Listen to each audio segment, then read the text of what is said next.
Well, the first thing I need to talk to you guys about, and something that's come to my mind and it's been just lingering for quite some time now, is the ideology or the simple fact that convenience convenience is kind of killing us.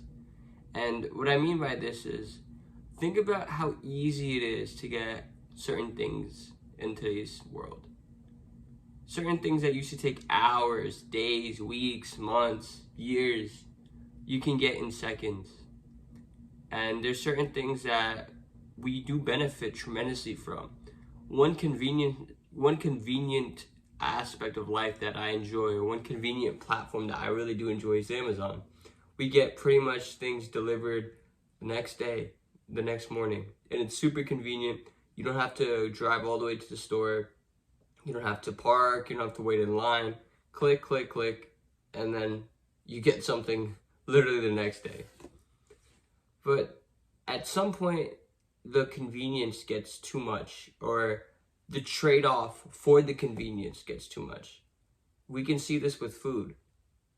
I remember I was going in the grocery section. Well, I was at the grocery store, and I was going through the frozen section, and I saw frozen sushi, and the price was pretty cheap. So I went up, I looked at the box. It looked pretty cool.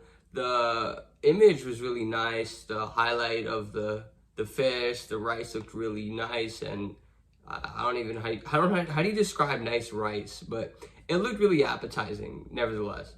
So I turned around to just see the ingredients. Looking at the picture, I saw rice, saw shrimp, some avocado, maybe something else. I saw basically 4 to 5 things in the picture. But when I tell you, as I looked at the ingredients list, you won't believe how much I've seen on it, or how many different ingredients I saw.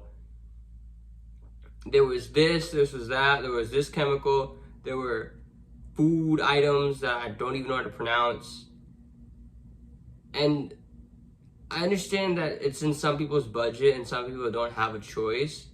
But if you have the ability to choose to put that in your body, you shouldn't. You shouldn't be automatically just eating that because the picture looks nice. And I'm surprised that's even being sold. I don't think that's the best thing you should be doing. You should sell higher quality stuff, but then again, the price, right? So if you're just focused on getting the most budget friendly option, I could see that. I could see why you are willing to buy a 12-piece pack of frozen sushi for $5. It's made so cheaply that it's affordable to you. What you should be doing is learn how to make enough money to the point where you're actually able to buy the stuff you want, instead of having to settle for a mediocre version of what you want. Not only should this be applied when you're in the grocery section, but in other aspects of your life too. But specifically for this video, we're talking strictly just about convenience, and this is the most applicable for you guys, is to really just understand the trade-off for the convenience that you're using. Obviously, I shouldn't say obviously. Think about the trade-off for shopping on Amazon. What are you really losing out on? Yes, you're slightly less social than maybe going to the cashier, talking to her, making some small talk, and just getting social repetition in. I get that. But the convenience is you don't have to worry about parking, you don't have to worry about waiting in line. So that's understandable. But for something like food, something you're putting into your body, you should have a little bit higher standards. You should not necessarily give in to that convenience too quickly, too fast. I understand that you're not always going to have time. Yeah, you might have fast food every once in a while, and that's perfectly okay. But for you to eat it consistently, that's not going to be helpful for you long term. And it's crazy how this video even came about being made. I saw the back of the ingredients list, and I was just so blown away how something that looks like it has 4, maybe 5 ingredients could have so many. Without you being cautious without you even checking, you would not have known that. You would have just consumed it. You would have thought, or you would have thought, hey, this is what I buy at the restaurant. This is what I get from the local spot near my house, but I want to just make it myself or prepare it myself and get it at a much discounted rate or a much cheaper price. But you're paying that convenience, the convenience conversion. That's a new term I'm going to coin. The convenience conversion is too high.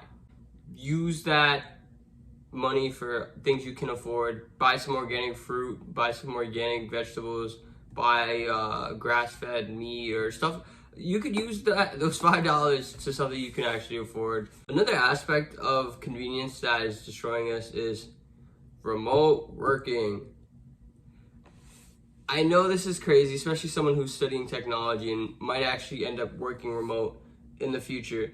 But what I mean by this is the fresh grads, the guys that just graduated college. You just finished your degree, you've gotten the ability to get a high-paying job, and you choose to work remote. I understand everybody has their personalities, introverts or extroverts. There's hybrids, but for you to not want to go in office at all, not have any sort of regular social interaction, regular mingling with your peers, regular understanding of the business model, the business you work for, maybe running into the CEO in the elevator, stuff like that you're just not going to get when you're working remote. And I know during the last few years, the shift for certain classes being pushed online has gotten a lot of people accustomed to that lifestyle, but it's not healthy for a lot of people. Given if you're older, if you have kids, and you want to kind of cut down on as much wasted time commuting and having to park, stuff like that, okay, I get that. But you're using that saved time to put towards social interaction, put towards maybe cooking healthier, or you're using that time a lot more wisely. But with a lot of guys, I'm seeing this from a few people that are older than me who just graduated working remote.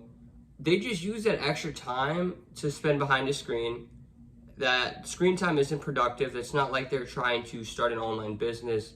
It's really just them wasting it. It's really just them trying to pass the time, whether that be on social media, just swiping, looking at emails, doing fake work. I've seen it all, guys.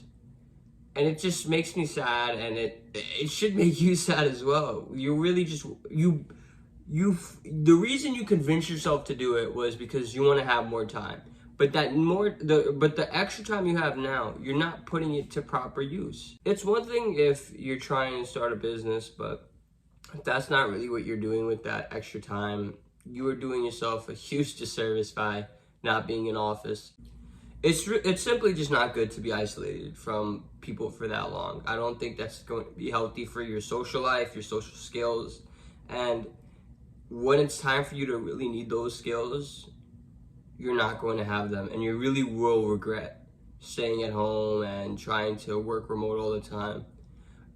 I've seen people try to do it, and a lot of people have this ideology of, okay, I'm going to work remote, I'm going to travel here, I'm going to travel there, I'm going to maybe work in a coffee shop and then talk to the baristas, talk to the chefs. I could see that, but 95% of guys who try to do that, they're consistent for maybe a week or two. But then, driving to that coffee shop, that's some extra work. Why would you want to do that? It's raining, you don't feel like going. You're not being forced to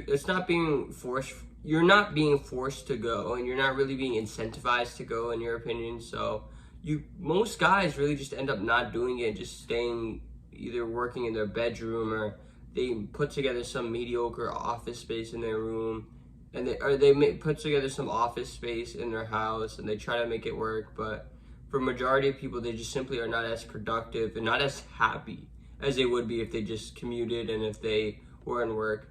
And there's ways to make your commute a little more enjoyable. You can listen to a podcast, you can watch my videos. I mean, don't be looking down at the screen, but you can play it and then continue to drive. But just trust me on this, guys. Do not try to go remote right away unless you're working on a business or if you're using that extra time super productively and you're also making sure to get social repetitions in, whether it's a once a week yoga class or a once a week dance class, or you're learning a new language. If you're using that time productively, by all means do it. But if you aren't capable of doing it, it's understandable. Just simply go work in office.